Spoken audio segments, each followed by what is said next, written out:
bonjour la Suisse, bonjour Maïma et Sidi. Je suis très contente que vous soyez là pour m'accueillir à mon retour du Maroc d'où je viens d'être expulsée après avoir passé presque 24 heures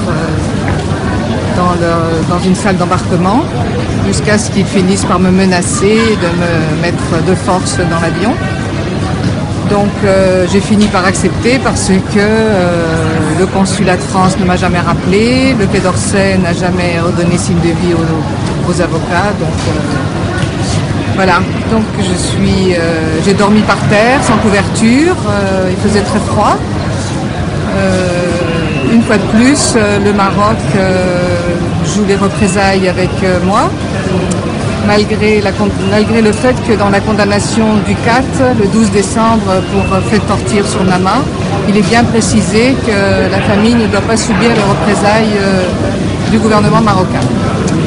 Et il y a bien d'autres choses, évidemment, dans cette condamnation du CAT. Du genre, il faut faire une enquête sur les tortures, il faut indemniser les victimes, il faut libérer les victimes, etc.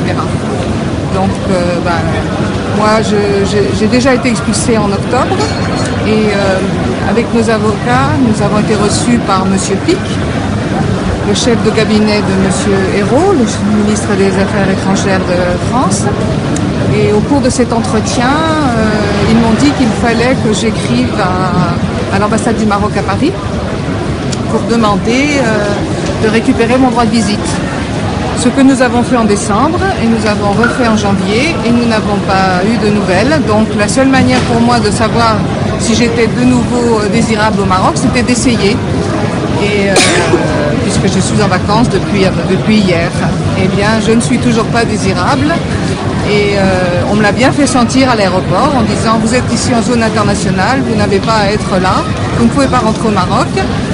Et j'ai dit mais qu'est-ce qui se passe? Ça fait 6 ans que je vais voir Nama sans problème, mon mari est prisonnier, il est sahraoui, alors on m'a répondu non, il n'est pas sahraoui, il est marocain. Alors je dis si il est marocain, pourquoi j'ai pas le droit d'aller le voir? Bon, etc. Donc il y avait une vingtaine de personnes à la fin de la sécurité, de la police, qui étaient très gênées que je ne veuille pas partir.